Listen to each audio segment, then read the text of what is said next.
Sir, हम लोगों का जो मोटिव है वो पहले तो ग्रीन उत्तराखंड का है। पर्यावरणीय जो परिवर्तन आ रहे हैं उनको कैसे रोकें, कैसे हम प्रदूषण को रोकें। हमारा महिला अपराध के मामले में जो लड़ाई कांग्रेस काफ़ी लंबे समय से लड़ रही है वो है। कांग्रेस जहां महिला डिग्री कॉलेज, महिला पॉलिटेक्निक, महिला इंटर कॉलेज, महिला हाई स्कूल खोलते रही है और राजीव गांधी जी ने महिलाओं को 30% आरक्षण देकर महिलाओं का सम्मान करने का काम किया, वहीं भारतीय जनता पार्टी के शासन में हम महिला अपराध में उत्तराखंड पहले स्थान में चले गए। अंकिता से लेके आपके हरिद्वार की वो दलित बच्ची जिसका 26 जून को बलात्कार और हत्या हुई, उसके अलावा ISBT की घटना है और भी बहुत सारी घटनाएं हैं वो हुई हैं। और अभी हालिया दिनों में जो बीजेपी के मंत्री सुबोध उनियाल जी ने कोटद्वार में जो बयान दिया, आप सबने वो देखा होगा, उससे शर्मनाक और क्या हो सकता है। और बीजेपी की जो मानसिकता है उसको मंत्री जी ने अपने कोटद्वार के बयान में साबित कर दिया, दिखा दिया है। तो ये एक है, सफाई है। आवारा पशु जिस तरीके से जाम लगा रहे हैं, सांड किसी को मार दे रहा, कुत्ता किसी को काट रहा, मैं वो भी वही बता रहा हूँ। उसमें क्या यहाँ कुत्ते और आवारा पशु नहीं है, वो है।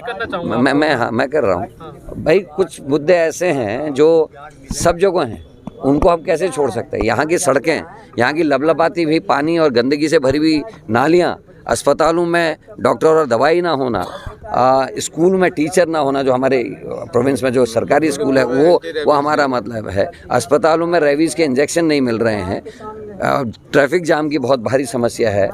तो ये सारे मुद्दे हमारे रहेंगे। अब जिस तरीके का कुप्रबंधन डेंगू में या कोरोना में हुआ वो आगे ना हो, उसके लिए क्या हम करेंगे। और शुद्ध पानी की बात हुई है, जो हम लोग ने तय किया है कि जहाँ भी जो हमारे वार्ड्स हैं वहाँ फिर प्यूरीफायर मशीनें लगनी चाहिए, क्योंकि अमीरों के पास तो RO है इत्यादि, लेकिन गरीबों के बच्चों के लिए भी शुद्ध पानी होना चाहिए। तो ये हमारे विजन्स हैं, इस पर हम लोग काम करेंगे। लाइब्रेरी को लेके आप अभी कुछ बोल रहे हैं, तो वो विजन थोड़ा अगर बताएं। देखिए, ई-लाइब्रेरी की बात हो रही है जिसमें हम लोग गैजेट्स के माध्यम से बच्चों को मदद करेंगे, और उसमें साथ में वार्ड्स में जो अलग 2-3 वार्ड्स में एक जो कहीं हम इस तरह की व्यवस्था करने की बात करें, जहां हम लोगों की मदद से कुछ पुस्तकें भी मांगे जो उनके पास पड़ी हैं और वह उसका इस्तेमाल नहीं कर रहे हैं, कुछ खरीद के भी डाली जाएंगी, कुछ वहां हम DVD या पेन ड्राइव इत्यादि के माध्यम से भी सेलेक्टिव जो स्टडी मटेरियल है उसको डालने की बात हो रही है।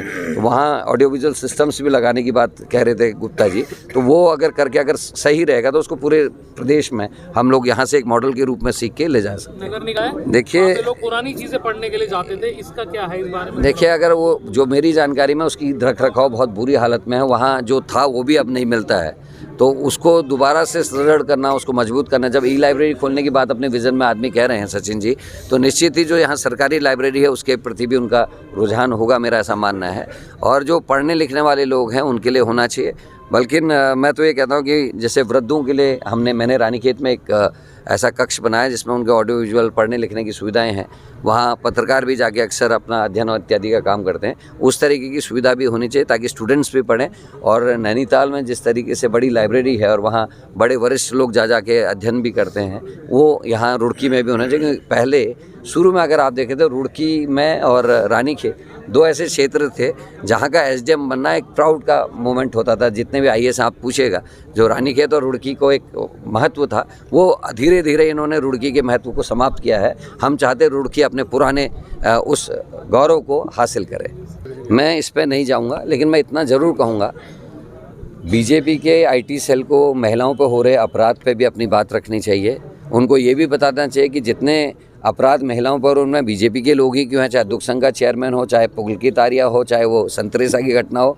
और उनको ये भी बताना चाहिए कि जितने भर्ती घोटाले और ऐसे स्कैम हो रहे हैं उसमें बीजेपी के ही कार्यकर्ता क्यों पकड़े जा रहे हैं। इस पर अपना उनको वक्तव्य देना चाहिए। वो इन चीज़ों से ऊपर बीजेपी मेरे ख्याल से उठ भी नहीं सकती, क्योंकि उनको लगता है कि अगर लोगों का ध्यान जैसे वो धर्म के नाम पर बांटना चाहते हैं, लोगों का ध्यान कहीं अपने पढ़े लिखे बच्चों के बेरोज़गार होने पर, या जो गंदगी है, या जो बीमारियों में मदद नहीं सरकार की मिल रही है, या नालियाँ सड़कें टूटी हैं, उस पर ध्यान ना जाए। केवल वो जो ये बीमारी फैला रही बीजेपी नफरत की, उस पर लोग घिरे रहे। नशे पे कुछ नहीं बोल। भाजपा क्या कर रही है? भाजपा सिर्फ डिवाइडेशन का काम कर रही है, कटोगे बटोगे का नारा दे रही है।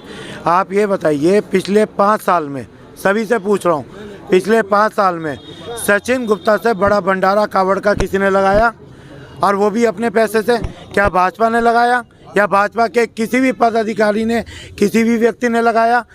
चाहे खाटू श्याम के बड़े से बड़े प्रोग्राम हो, चाहे भंडारा हो कावड़ियों का, चाहे कोई भी कार्यक्रम हो, चाहे वो माता का कार्यक्रम हो जो हम करते हैं भगवती माता का, या किसी भी मंदिर का कार्यक्रम हो, उसमें सबसे बड़ी भागीदारी एक व्यक्ति की ज़रूर होती है, उसका नाम है सचिन गुप्ता और पूजा गुप्ता। मैं आपके माध्यम से बोलना चाहता हूं भाजपा सरकार से, केवल ये कहना हम हिंदुत्व की बात करें, हम हिंदू हैं, उसे साबित करने का काम सचिन गुप्ता ने किया है पिछले 5 साल में, और ये बात आप भी जानते हैं और पूरा शहर जानता है। तो मैं इसलिए भाजपा को कहना चाहता हूं, जो काम कर रहे हैं आप, बांटने का काम, वो आप कर रहे हैं, कांग्रेस नहीं कर रही है। कांग्रेस प्रत्याशी सचिन गुप्ता या पूजा गुप्ता के द्वारा या कांग्रेस नेता सचिन गुप्ता ने हमेशा सारे समाज को, सब समाज को साथ लेकर चला है। अगर उसने दिवाली बनाई है तो ईद भी बनाई है, उसने जो है चर्च में जाकर प्रेयर की है तो गुरुद्वारे में माथा भी टेका है। इस बात को समझना पड़ेगा हमें ये भी जानना पड़ेगा कौन सा प्रत्याशी किस लायक है किस नहीं। आपकी मातृशक्ति खड़ी है सारी की सारी, मैं दूसरी मातृशक्ति के बारे में नहीं कह रहा, लेकिन मैं पूजा गुप्ता के बारे में ज़रूर कहना चाहता हूं। वो ऐसी मातृशक्ति है जो मेयर की सीट पे खुद बैठेगी, खुद कार्य करेगी और सारी समस्याओं का समाधान करने की क्षमता रखती है। पूजा गुप्ता लगातार कह रही है हम ई लाइब्रेरी रुड़की शहर के लिए बनाने जा रहे हैं। ई लाइब्रेरी जो हमारी नगर निगम रुड़की की होती थी उसको दोबारा इस्टेब्लिश करेंगे। जो हमारे बच्चे हैं जो पैसे देकर किताबें नहीं खरीद सकते, जो इंजीनियर बनना चाहते हैं, जज बनना चाहते हैं, वकील बनना चाहते हैं, डॉक्टर्स बनना चाहते हैं, उन्हें पढ़ाई की सामग्री नहीं मिल पाती, उस ई लाइब्रेरी के द्वारा वो अपनी वहाँ पढ़ाई कर सकते हैं। और हम कोशिश करेंगे कि सुबह 8 बजे से लेके रात के 10 बजे तक उस ई लाइब्रेरी का संचालन करेंगे और वादा करते हैं अगले 3 महीने के अंदर अंदर मेयर बनने के बाद ई लाइब्रेरी के ऊपर पूरा काम करके आपको दिखाएंगे।